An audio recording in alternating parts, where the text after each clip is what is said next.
Salut à tous, c'est Julie Freeze et aujourd'hui on se retrouve pour une nouvelle vidéo tuto. Donc cette fois-ci on va faire les transitions de cet edit que j'ai déjà commencé dans de précédentes vidéos. Ici on a déjà tous nos clips qui sont bien Twixtor.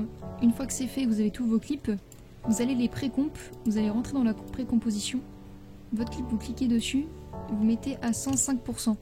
Parce que si jamais on le fait pas et qu'on met le motion tag juste après, on aura des petits traits noirs. Je vais vous montrer un exemple. Donc là on laisse à 100.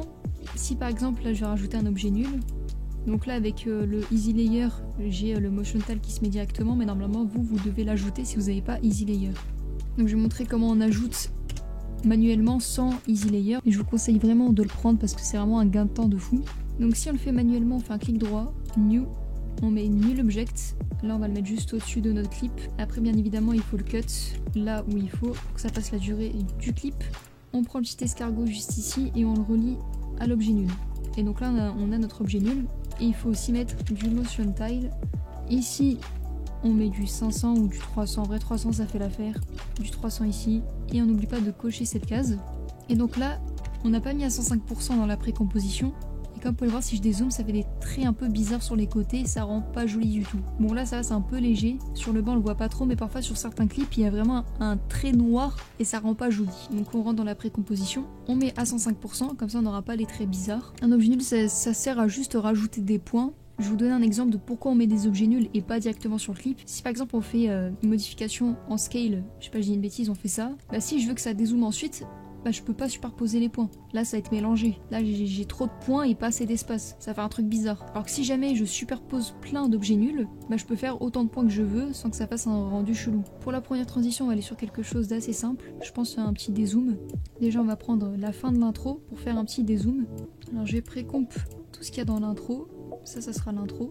J'ai rajouté un objet nul par-dessus. Donc comme vous pouvez le voir, il est bien relié au clip. Ensuite on clique sur S pour afficher scale. Donc là on a le premier point, il est au tout début. On va le rapprocher sinon ça va être trop lent. Ici on se met bien au niveau du marqueur. Donc les valeurs que je mets en général ça va être plutôt du 50 en dézoom. Et si jamais je fais du daddy où là ça va être vraiment très smooth, je vais plutôt mettre du 30. Donc on sélectionne nos deux points, on clique sur F9. On va sur le graphe qui est juste ici pour faire la courbe. On clique sur l'un des petits carrés juste ici. Et là on a les traits jaunes qui apparaissent.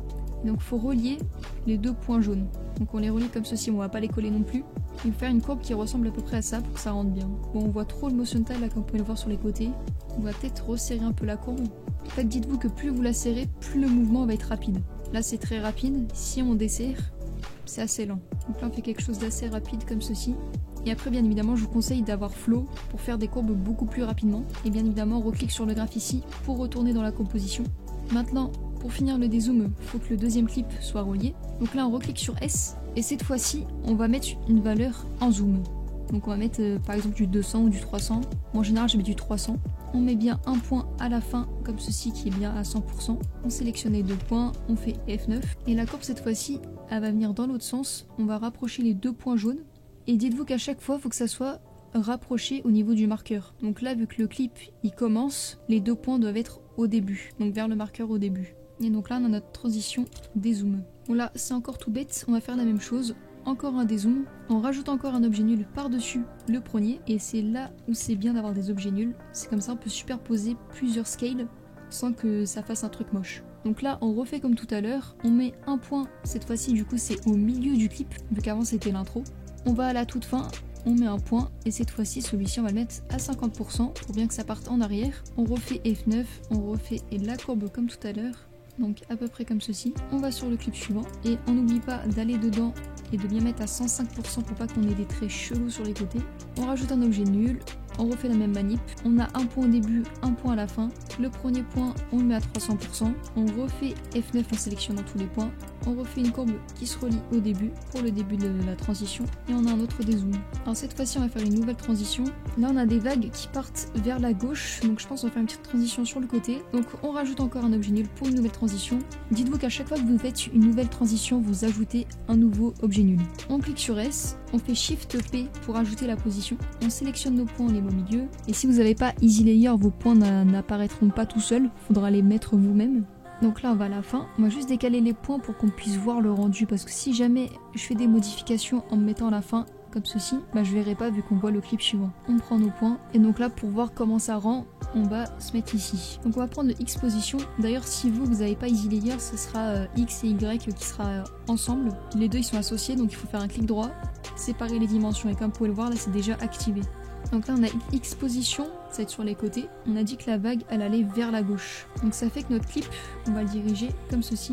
Là comme vous pouvez voir le mouvement que je fais c'est il va vers la gauche. Donc là si jamais vous voulez faire un mouvement qui va vers la droite, il faudra faire l'inverse. Il faudra faire un mouvement comme ceci, il se dirige vers la droite. Donc là pour le coup vers la gauche. On va se mettre à peu près comme ça vers ce niveau. Dites-vous que c'est à peu près à la moitié, 3/4. On se met à peu près là.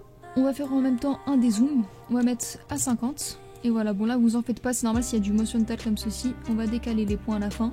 On sélectionne tout F9 et on fait les mêmes graphes que tout à l'heure. Donc cette fois-ci j'ai utilisé Flow, ça sera plus simple. Donc là une fois qu'on a mis les courbes, ça rend comme ça. Donc là on rajoute un objet nul, on refait la même manip, on met bien à 105%, on retourne dans la composition. On va sur notre objet nul, on clique sur P, Shift S, on va le mettre à gauche, ce carré qui est ici. Pour l'autre clip, on le met à gauche. Comme ça va relier les deux ensemble. À chaque fois, dites-vous que quand vous faites une transition sur le côté, faut que le premier clip, le carré, il aille pas dans le même sens du deuxième. Si le premier est à droite, faut que le deuxième soit à gauche. Et inversement, si le premier est à gauche, faut que le deuxième soit à droite. Celui-là, on va le tirer un peu à gauche, mais pas trop. Faut pas que non plus ça soit comme celui de tout à l'heure. Faut que là, ça soit moins abusé. Donc le carré rouge, là vu que c'est un dézoom, ça fait que la valeur de la scale va être à 300. On peut mettre le carré encore plus loin à gauche pour qu'on voit bien que ça part sur le côté. On sélectionne nos points, on refait une courbe et notre transition elle rend comme ça. Alors ici j'ai envie de faire un peu de la rotation en transition. Donc ça va être une transition un peu spéciale, je pense pas que ça vous servira forcément mais je vais quand même vous montrer. Comme d'habitude on ajoute un nul et là je veux que la transition elle aille dans la rotation anti-horaire, donc vers la gauche. Et on va faire en même temps aussi un peu de scale. Donc on va faire un R Shift S, on ramène les points au centre et on va modifier les deux derniers points. Donc vu que ça va dans le sens anti-horaire, on va faire du moins quelque chose. Peut-être du moins 30, moins 45, ouais moins 45 je pense. Et on va faire un zoom, on va mettre du 300. On décale les points à la fin, on fait le graphe. On va sur le clip, comme d'habitude à 105%, on rajoute nos objets nuls, on clique sur S, Shift R, on décale les points et cette fois-ci, comme vous pouvez le voir, il y a deux marqueurs sur le même clip. Donc là, on va faire deux transitions sur un seul et même clip. Donc c'est pour ça que je rapproche les deux derniers points et je les mets au niveau du marqueur. Parce que là, on a deux clips en un. On se met au niveau du début. Ici, comme vous pouvez voir, la rotation, on l'a mis à moins 45. Donc là, à chaque fois, c'est l'opposé. Dites-vous ça. En fait, quand vous faites une transition, il faut tout le temps mettre l'opposé. Quand on fait une scale, le premier clip, il va être à 50%. Il faut que le deuxième soit à 300. Par exemple, la position, si le carré est à gauche, faut que le deuxième clip, le carré soit à droite. Et là, la rotation, ça va être pareil. Si on est à moins 45, faut être en plus 45. En tout cas, faut être en positif, pas forcément à plus 45. Mais je pense que vous avez compris. Donc là, on va faire peut-être du plus 25 à peu près. Et là, vu que c'était un zoom, ici on va mettre pas à 50, mais à 80. Parce que si on met à 50, on va trop voir le motion tal sur les côtés. Donc pour éviter cela, on va se mettre à 80. On va sur le dernier point. Et au lieu de le mettre à 100, on va le mettre à 110. Pour qu'on ait bien la sensation que ça zoome, sans pour autant avoir du motion tal tout autour. On fait le graphe. Ça rend comme ça, mais je trouve que là, il n'y a pas assez de rotation. Donc on va augmenter. Je vais mettre à 50, on va voir ce que ça donne. Voilà, peut-être ça part un peu trop. Bon, on peut faire des ajustements à chaque fois, hein. On n'est pas obligé de mettre précisément une valeur exacte. Et même là, ce qu'on peut faire, c'est rajouter un peu de rotation. Là, avec le motion tal, ça se voit pas trop, donc tranquille, on peut laisser comme ça. Et là, on va rajouter un autre objet nul. Il faut faire une autre transition sur le même clip. On va se mettre au niveau du deuxième marqueur. On va faire R, Shift S, et on va faire une transition qui part un peu dans l'autre sens avec la rotation. Donc là, on va zoomer un tout petit peu, pas trop, parce que sinon, on verra rien sur le clip. Donc là c'est un peu une transition spéciale vu qu'on reste sur le même clip et c'est pas une transition où on va décaler sur un autre. Donc je sais pas, on va mettre peut-être du 120, 125. On peut même rajouter de la position pour que ça soit bien cadré. Donc on fait Shift P, parce que là ça on va pas voir Kurapika. Et on va décaler le X position. Voilà, à peu près comme ça. On va aussi modifier la rotation.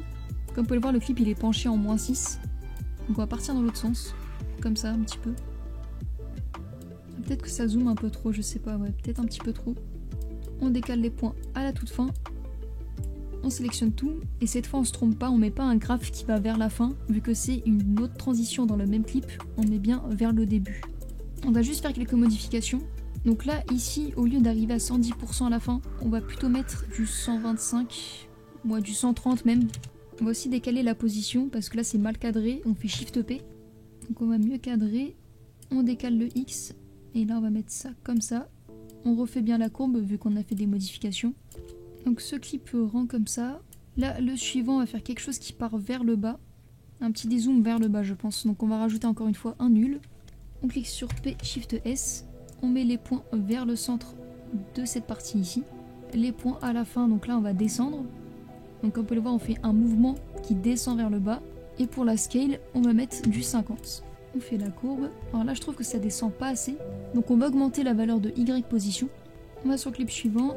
On n'oublie pas le 105%. Objet nul.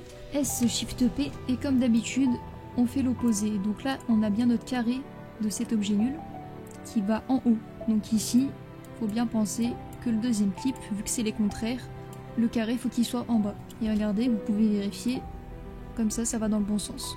Le carré on le met à peu près vers ici. La scale elle est à 300%. On peut même encore descendre le Y. On fait la courbe et ça donne ça.